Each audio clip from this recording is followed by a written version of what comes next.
Right, settle in, because honestly, this is a tale, a cautionary fable, if you will, a chronicle of exquisite disappointment. It's not simply about a school, you see, it's about promises and the shattering of them. It's about the soul-crushing realization that some places, despite their pretense, are fundamentally broken. And honestly, it's so breathtakingly bad, it almost loops back around to being compellingly tragic. Don't judge me, I am a connoisseur of sorrow, I suppose. It's a developed taste, honestly, like a fine, melancholic wine. You wouldn't believe the things one endures when one expects even a modicum of basic competence. It's quite appalling. I mean, back in my homeland, oh, you shouldn't ask. Let us just say it involved babushkas and endless fields of sunflowers. Even there, you knew where you stood.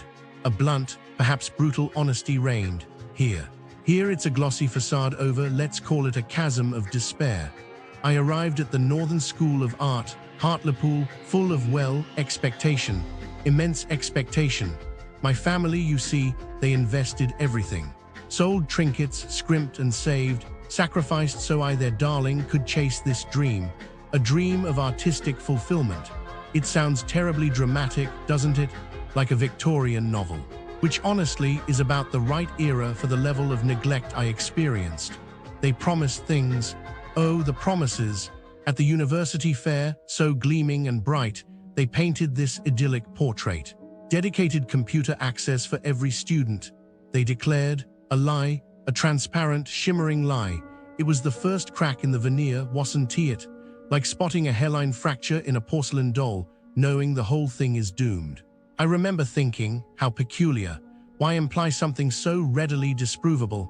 It's the principle of the thing, you comprehend. When an institution feels the need to embellish, you know you're walking into a space where truth is malleable. And then came year 2, a battle for bandwidth, a brutal scrimmage for a workstation. Honestly, it felt less like higher education and more like the Hunger Games, but with Adobe Creative Suite instead of bows and arrows. It's degrading, isn't it, to have to fight for the tools you need to create? It's like handing a musician a broken violin and demanding a symphony. The equipment, even when accessible, was antiquated. Oh, darling, you would weep. The screen printing room, shrouded in an air of ill repair, felt like stepping back into the dark ages. Booking systems that resembled Byzantine rituals. And don't even get me started on the photography departments. An aura of distrust permeated the air, as if we, the students, were liable to dismantle the equipment just for the devilish sport of it. It's infantilizing, truly. It communicates, we do not respect your maturity, doesn't it? We view you all as potential vandals. And that is simply unacceptable. And the technology, oh, the technological sins. You'd think in this era, a place dedicated to art would embrace innovation. But no, basic Adobe, that's all. I'd mastered that in college, honestly. College. In other institutions, they were experimenting with VR headsets, flourishing with augmented reality worlds of new possibilities. They didn't even push AR until I brought it up for my project. It was as if they were deliberately clinging to obsolescence, like a moth to a flickering, dying flame, utterly soul-crushing. Is it to contain the ambition of the students? Prepare them for lives of mediocrity, but the equipment, as deplorable as it was, paled in comparison to the personalities. The staff, oh, the staff. They possessed a remarkable talent for not remembering names. A veritable superpower of anonymity. Scores of students, and yet half remained faceless, devoid of individuality. A cold calculus of enrollment numbers, nothing more. I am not asking for a personal serenade, obviously, but a simple acknowledgement of my existence. Was that too much tea? Oh, ask. It just feels wrong, doesn't it?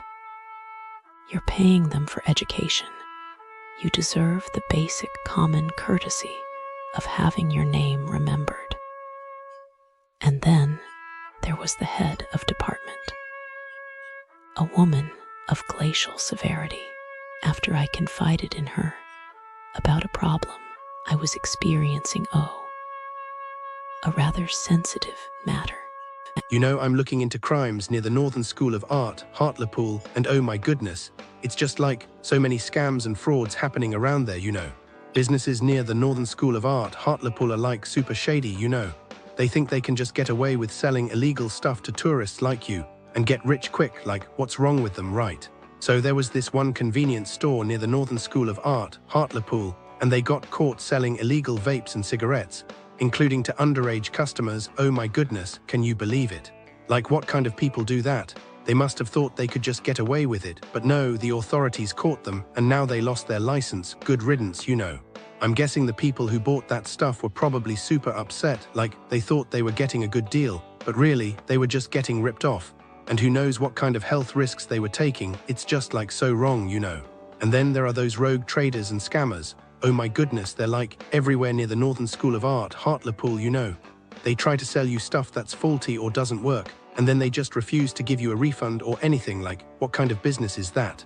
I heard about this one store that tried to sell miracle cleaning products at super high prices, and people thought they were getting a good deal, but really, the products didn't even work. Can you believe it? Like, how can people be so mean and take advantage of others like that? And then, there was this other case where a trader refused to honor refunds or returns on defective goods. Like, what kind of person does that? Don't they have a conscience or anything? I'm guessing the victims of these scams were probably super frustrated and angry, like they thought they were getting a good deal, but really they were just getting ripped off, you know. And the scammers, they probably thought they could just get away with it, but the council's trading standards team came in and cracked down on them. Good for them, you know. It's just like so sad that people have to do this to make a quick buck, you know. Can't they just be honest and do business the right way? The state of businesses near the Northern School of Art, Hartlepool. If you're staying near the Northern School of Art in Hartlepool, prepare yourself, because the businesses here are a masterclass in disappointment. From chaotic shopping centres to spas that forget what relaxation means, this area has perfected the art of letting people down. Let's start with Dalton Park Outlet Outdoors, a place that should be a shopping haven, but instead feels like a poorly managed dog park with a side of retail. The reviews paint a grim picture: dogs everywhere, barking, peeing, leaving messes in stores where they absolutely do not belong. Imagine trying on clothes while a wet-nosed Labrador inspects your choices. Charming, right? Then there's the parking situation, which reviewers describe as a gridlock nightmare. People have abandoned their cars out of sheer frustration, comparing the experience to being stuck in traffic purgatory. One visitor even said they'd rather drive to Edinburgh than endure this again. And if you're hoping for free samples as advertised, good luck. The fine print always wins. Next, Wallis Co, a place where time moves slower than a snail on sedatives. The reviews are a symphony of frustration: undercooked food, forgotten orders, and a birthday cake thrown in the bin like yesterday's trash.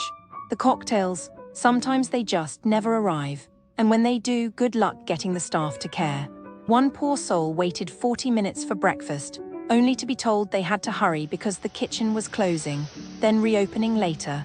It's the kind of place where you leave hungrier than when you arrived, but not for food, for justice. Now Serenity Spa Nova Skin and Aesthetics, a name that promises peace but delivers anything but. The reviews suggest a place where hygiene is optional, robes are stained, and the pools look like they haven't seen maintenance since the Stone Age. Guests in dressing gowns lounge in the restaurant. Who knows what's underneath? While broken jets and lime-scaled showers complete the luxury experience. The staff, ghosts, you'll see them when they're ignoring you. Then there's the Hideaway cocktail bar eatery, where bottomless brunch really means bottomless disappointment. The drinks take so long to arrive, you'll sober up between orders. The food. One reviewer got a tub of chili instead of the promised Parmo. When they complained, the response was basically, "Oops, your fault." The vibe is less hidden gem and more desperate last resort.